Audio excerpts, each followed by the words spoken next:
बिस्मिल्लाहिर्रहमानिर्रहीम। मोहतरम नाजरीन, अस्सलाम वालेकुम। बुख्त नसर बाबिल का बादशाह था। बुख्त नसर ने अपनी मलका अमीता के लिए अजीमुल शान बागात तामीर कराए। बाबिल के मुअल्लक बागात दुनिया के 7 कदीम अजायबात में दूसरे नंबर पर शुमार होते हैं। ये बाबिल के शहर में वाक़या थे। मलका ने अपने वतन के सब्ज़ाज़ार और हसीन वादियाँ खो दी थीं, जिसके बदले में बादशाह ने उसकी दिलचस्पी के लिए वो हसीन तरीन बागात उसे तोहफे में दिए। इन हवा में मोहल्लिक अजीबो गरीब बागात की डिटेल इस वीडियो में बयान की जाएगी। इराक के तारीखी शहर बाबिल से कई हकायात जुड़ी हुई हैं। यहाँ एक ज़माने में मोहल्लिक बागात लहराते थे, जिन्हें दरिया के किनारे तामीर किया गया था। अपने अरूज के दौर में बिलाशुबा उसे एक तामीराती अजूबा समझा जाता था। बगदाद से 100 किलोमीटर दूर दरिया फरात के किनारे वाक़या ये इंसानी तारीख का पहला शहर था, जिसकी आबादी 2 लाख से भी ज़्यादा तजावुज़ कर गई। ये कलदानी सल्तनत का दारुल हुकूमत था। बुख्त नसर बाबिल का अजीम तरीन बादशाह था। वो सबसे ताकतवर बादशाहों में से एक समझा जाता था, जिन्होंने बाबिल पर हुकूमत की। उसके दौर में बाबिल को उरूज हासिल हुआ। बुख्त नसर ने कलदियानी तहजीब पर 43 साल की हुकूमत की। अपने दौरे हुकूमत में उसने बाबिल शहर में बड़े पैमाने पर तामीर नौ का काम किया, ख़ास तौर पर बाबिल के मौलिक बागात जो सरे फहरिस्त थे। बुख्त नसर के हुक्म पर बाबिल में मौलिक बागात बनाए गए, जिनका शुमार दुनिया कदीम के अजायबात आलम में होता था। ये बागात 580 साल कबल अज़ मसीह तामीर हुए। दूर से देखने पर ये बागात हवा में मौलिक दिखाई देते थे। ये शाही बाग के तौर पर इस्तेमाल होते थे। बुख्त नसर ने ये बागात अपनी मलका के लिए तामीर करवाए थे। उसकी नौजवान मलका अमीता ईरान के बादशाह किया कसारा की बेटी थी और पहाड़ी इलाके हमदान की रहने वाली थी। हमदान के पहाड़ी नज़ारों से उसे कुदरती उनसियत थी। बाबिल अगरचा बहुत खूबसूरत शहर था, लेकिन यहाँ कोई पहाड़ नहीं था, इसलिए अमीता कुछ उदास रहती थी।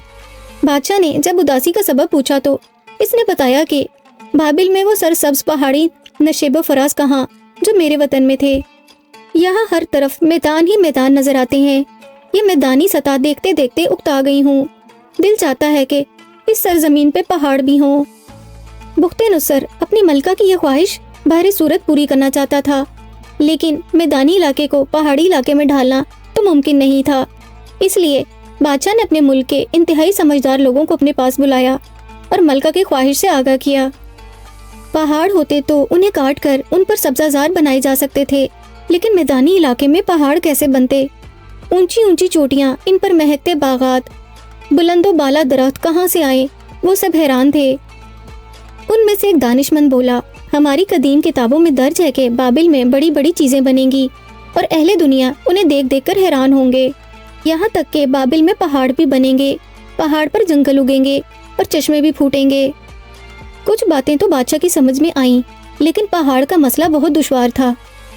एक मजहबी पेशवा बोला कि पहाड़ बनना भी मुमकिन है। उसकी तदबीर ये है कि एक वसी रकबे पर ऊंची ऊंची मेहराबें बनाई जाएं, उन मेहराबों पर छत डाली जाए, फिर उस छत पर चारों तरफ किनारे की जगह छोड़कर ज़रा कम रकबे में और मेहराबें बनाई जाएं, उन मेहराबों पर भी छत डाली जाए। इसी तरह एक दूसरे के ऊपर और मेहराबें बनाई जाएं और उन पर छतें डाली जाएं। इस सिलसिले को इतना ऊंचा ले जाएं कि दूर से पहाड़ का गुमान हो। बादशाह को तजवीज़ पसंद आई और इस मंसूबे पर फौरन काम शुरू हो गया। मेहराबों पर मेहराबें तामीर करके उगाए जाने वाले बागात ज़मीन से बहुत ऊंचाई तक जाते थे। मेहराबों को मजबूत बनाने के लिए उनमें सीसा पिघलाकर डाला गया था, ताकि वो ज़्यादा से ज़्यादा बोझ बर्दाश्त कर सकें। मेहराबों की छतें पत्थर के सतूनों की वजह से महफूज थीं। छतें पहले सरकंडों की एक तह से ढकी हुई थीं, जिस पर बहुत सारा कोलतार डाला गया था और इसके ऊपर चूना डालकर पक्की ईंटें लगाई गई थीं। तीसरी परत शीशे से बनी थी और फिर मिट्टी डाली गई थी, ताकि नमी नीचे तक ना जाए।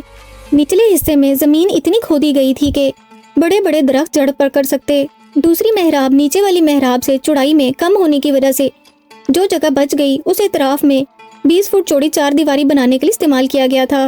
बाग को दरिया दजला और फरात के पानी से सैराब किया जाता था। बाग की छतें 350 फुट ऊंची और 400 फुट लंबी थीं। छतों के नीचे मेहराबों के अंदर आरामगाहें बनाई गई थीं।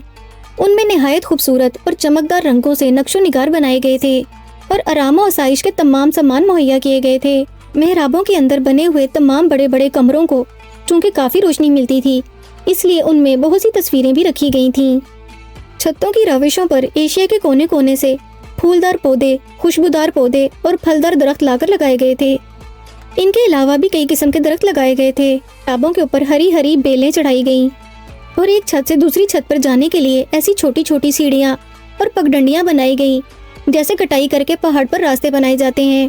مصنوعی پہاڑ بھی بن گیا، درخت اگائے، چمنزار کھل گئے۔ اب سوال یہ پیدا ہوتا تھا کہ باغ کو سیراب کیسے کیا جائے۔ ان باغوں کو سیراب کرنے کا طریقہ بھی بڑا دلچسپ تھا۔ سب سے اوپر کی چھت پر ایک بہت بڑا تالاب بنایا گیا تھا۔ اس تالاب میں نلوں کے ذریعے دریائے فرات کا پانی بھرا جاتا تھا۔ دریا سے پانی اٹھانے والا آرشمیدس اسکریو کا میکانیکی نظام مسلسل رات دن چلتا رہتا تھا۔